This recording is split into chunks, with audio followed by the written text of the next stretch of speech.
अस्सलाम वालेकुम स्टूडेंट्स। आज का जो हमारा टॉपिक है वो है एमटीकैट वोकेबलरी का लेक्चर 1। वोकेबलरी में से जो क्वेश्चंस आएंगे, एमसीक्यूज आएंगे, वो होंगे वोकेबलरी बेस्ड। और वोकेबलरी की जो लिस्ट हमें दी हुई है यूएचएस ने, हमने उसको फॉलो करना है। और जो वोकेबलरी के लिस्ट में जो वर्ड्स हैं उन्हीं में से एमसीक्यूज आएंगे। तो अभी हम जो वोकेबलरी डेवलपमेंट है उसके हम कुछ जनरल टूल्स डिस्कस करेंगे। बस 20 वोकेबलरी के वर्ड्स आज हमने पढ़ने हैं। वोकेबलरी के वर्ड्स याद करते हुए या उनके एमसीक्यू सॉल्व करते हुए थोड़ी डिफ़िकल्टी आ सकती है, लेकिन मुश्किल वर्ड्स को देखकर और ऐसे वर्ड्स जिनके मीनिंग समझ में ना आ रहे हों उनको देखकर आपने हैबत में मुब्तला नहीं हो जाना, उनको डिवाइड कर लेना है और उनकी रीज़न्स देखनी चाहिए कि वो बने किस तरह हैं और उनके कंटेक्स्ट वगैरह, जैसे ये वर्ड हमने कहीं पढ़ा है या देखा है, उससे भी काफ़ी हेल्प मिल सकती है। और जो वर्ड्स जो एमसीक्यूज आएंगे वो भी सिर्फ लिस्ट में से ही आएंगे जो लिस्ट यूएचएस ने दी हुई है। उसके अलावा जो ऑप्शंस है अल्फ़ा बीटा चार्ली डेल्टा, उससे भी काफ़ी हेल्प मिल सकती है सिनोनियम्स एंटोनियम्स जज करने में। और अगर इन वर्ड्स को हम अच्छी तरह से प्रिपेयर करें आप, तो इसको अटेम्प्ट कर सकते हैं वोकेबलरी को। तो इस लिस्ट को शुरू करने से पहले कुछ इंपॉर्टेंट चीज़ें जो लैटिन और ग्रीक रूट्स और स्टेम्स के हवाले से हैं उन्हें ज़रा देख लेते हैं।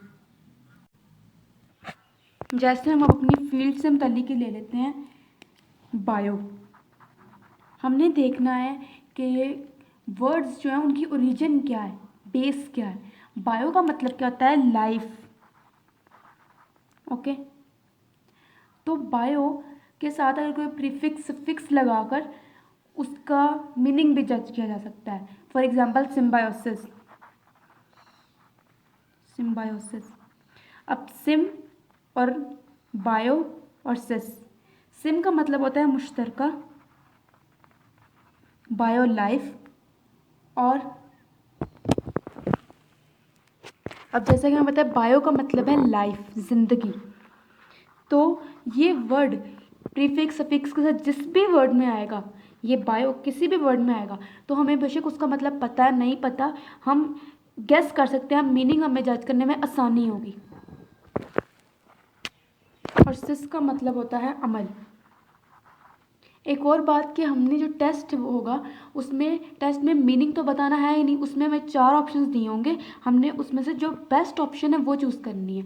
फॉर एग्जांपल अगर ये वर्ड भी आ जाता है तो इसमें इसका सिनोनियम हमें बताना है या एंटोनियम हमें बताना है, वो हमें पहले ही बता दिया जाएगा। और फिर जो 4 ऑप्शंस हैं हमने उसमें से गेस करना है कि कौन सा बेस्ट ऑप्शन है। ओके, तो अब हम चलते हैं एमटीकैट वोकेबलरी लिस्ट की तरफ। जो हमारा फर्स्ट वर्ड है यूएचएस वोकेबलरी लिस्ट का वो है अपेलिंग।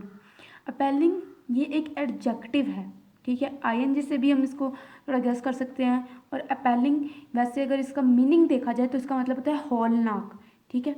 तो हम इसको एडजेक्टिव से भी एक आईएनजी से भी कर सकते हैं कि एडजेक्टिव है, और इसका जो मीनिंग है अपेलिंग का वो है हौलनाक।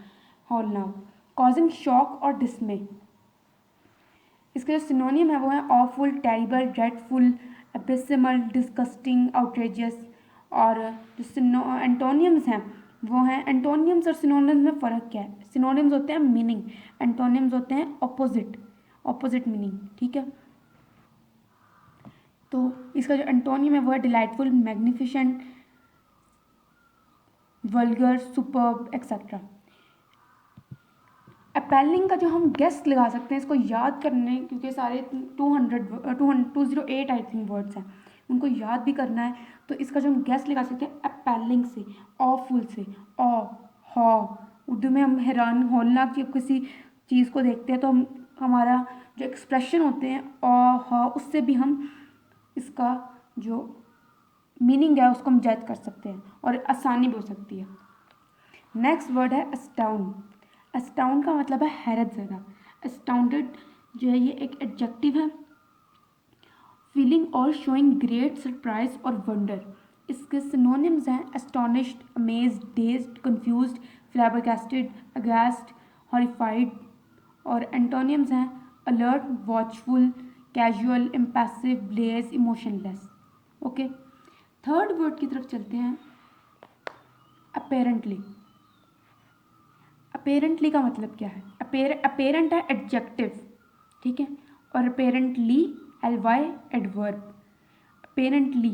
अपेरेंटली का मतलब होता है ज़ाहिरी तौर पर, ठीक है, कि जो चीज़ हमें ज़ाहिरी तौर पर कैसी नज़र आ रही है, ये होता है अपेरेंटली का मतलब।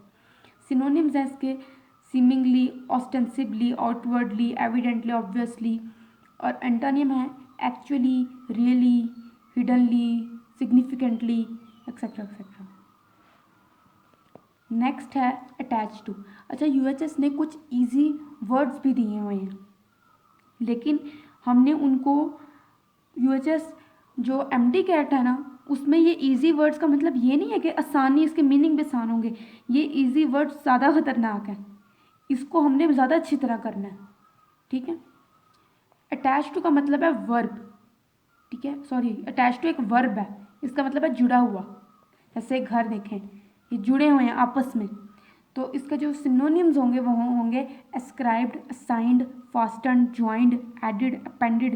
ये देखा आपने, वर्ड तो बहुत ईजी था, लेकिन इसका synonyms ascribed, appended, nailed, clipped, ये ऐसे भी इसके हमें फॉर एग्जांपल ऐसा आ सकता है एमसीक्यू एस्क्राइब्ड, और नीचे 4 ऑप्शन दिए हुए हैं, तो ये अटैच टू का ही सिनोनिम है, ये हमने याद रखना है, ठीक है।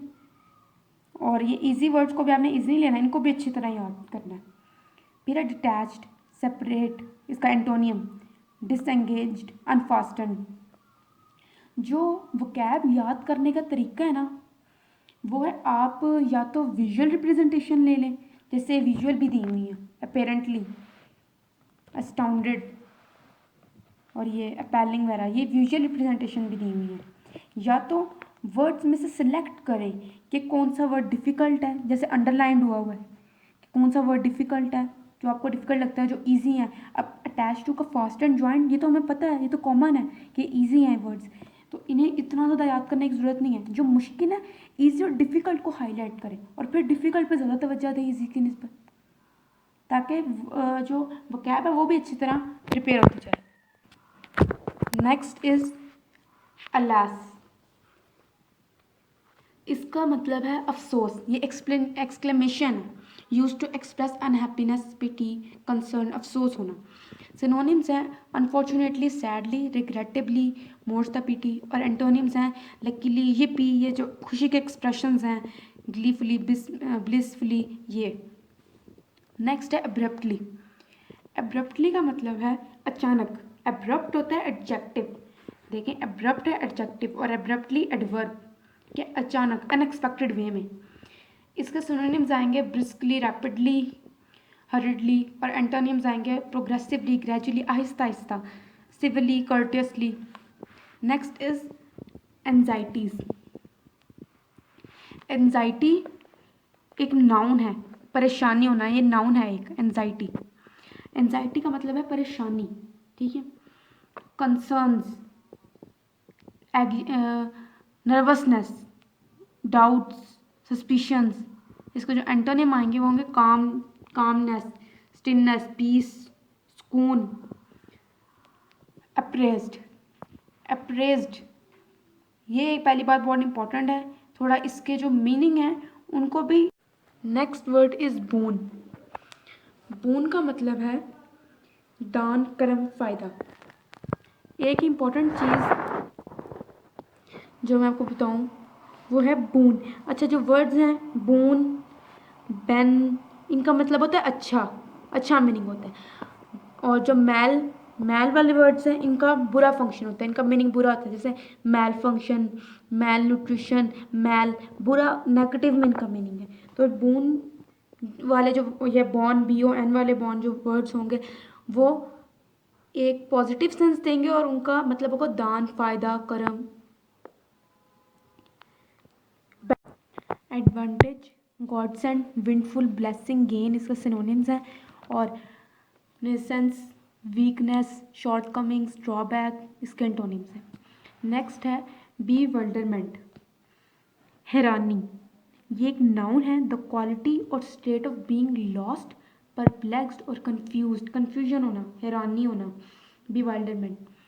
Confusion, panic, perplexity, disorientation. और एंटोनियम्स हैं ऑर्डर, क्लैरिटी, ट्रैंक्विलिटी, कॉन्फिडेंस, ये इसके एंटोनिम्स हैं। नेक्स्ट है ब्रिस्कली, तेज़ी से। ब्रिस्क होता है एडजेक्टिव, तेज। सो ब्रिस्क एक एडजेक्टिव है और ly तो ब्रिस्कली। ब्रिस्कली का मतलब होता है तेज़ी से, एक्टिव, एनर्जेटिव, जोशीले अंदाज में। Vigorously, rapidly. एंटोनियम इसका आएगा स्लगिशली, स्लोली, लेयरली, एट अ स्नेल्स पेस। ठीक है। नेक्स्ट है बीड। बीड, बीड एक नाउन है, मोती, मन का। और अगर ऐसा वर्ब यूज़ किया जाए इसको तो आएगा डेकोरेशन करना, बीड्स के साथ डेकोरेशन करना, तो उस मीनिंग में आएगा। ड्रॉप, ड्रॉपलेट, ग्लोब्यूल, डेग, गार्लैंड, ऑर्नामेंट, अडॉर्न, ब्यूटीफाई इसके सिनोनिम्स हैं। और इसके एंटोनिम्स हैं अनड्रेस, डाइवेस्ट, डिनाई, इसके एंटोनिम्स हैं। नेक्स्ट है ब्रिमिंग।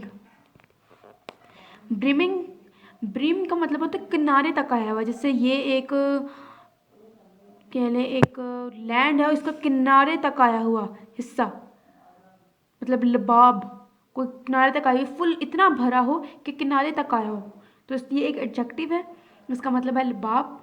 सिनोनिम्स हैं full, overflowing, thronging, bristling. Antonyms हैं empty, bare, blank, vacant. Next is baffling. Baffling एक एडजेक्टिव है, इसका मतलब होता है चकरा देना। ठीक है, चकरा देना, हैरान कर देना, एडजेक्टिव है ये। और इसके जो सिनोनिम्स हैं वो है मिस्टीरियस, मिस्टिफाइंग, पजलिंग। एंटोनिम्स है palpable, discernible, recognisable, faultless. Next is bashful. Bashful भी एक एडजेक्टिव है, इसका मतलब होता है शर्मीला, बैशफुल, शर्मीला। सिनोनिम्स है shy, timid, retiring, diffident.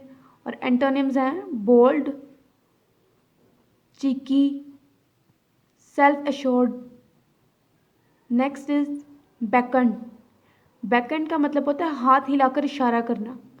Picture में भी आप लोग देख सकते हैं, ये एक एडजेक्टिव है, इसका सिनोनिम है सिग्नल्ड, साइंड, डिसमिस्ड, इसका एंटोनिम है डिसमिस्ड, रिजेक्टेड, शेल्व्ड। ये सारे इसके एंटोनियम्स हैं। Next is coveted. कोविटेड का मतलब होता है हर किसी चीज़ की ख्वाहिश करना, किस चीज़ की ख्वाहिश हो। एडजेक्टिव है कोविटेड भी, इसका सिनोनिम है वांटेड, लॉन्ग्ड, क्रेव। और एंटोनिम है unpopular, shunned, hated, disliked.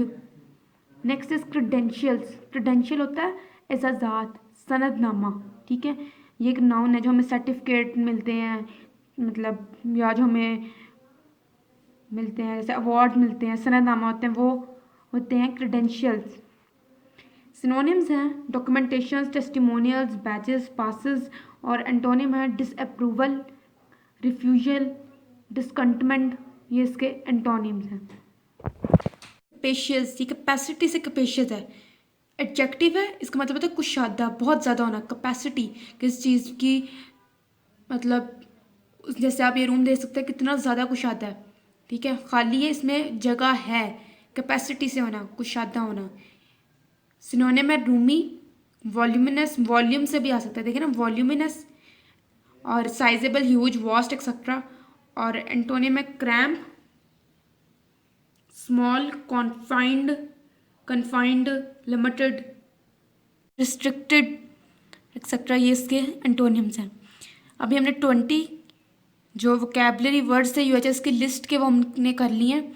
Next lecture होगा नेक्स्ट 20 वर्ड्स के बारे में, उसके जो मीनिंग्स हैं, एंटोनिम्स हैं, सिनोनिम्स हैं, कैसे उनको हम याद कर सकते हैं और कैसे इसको क्लूज कैसे ले सकते हैं, और होमोफोन्स होंगे। तो आज का लेक्चर ख़त्म होता है।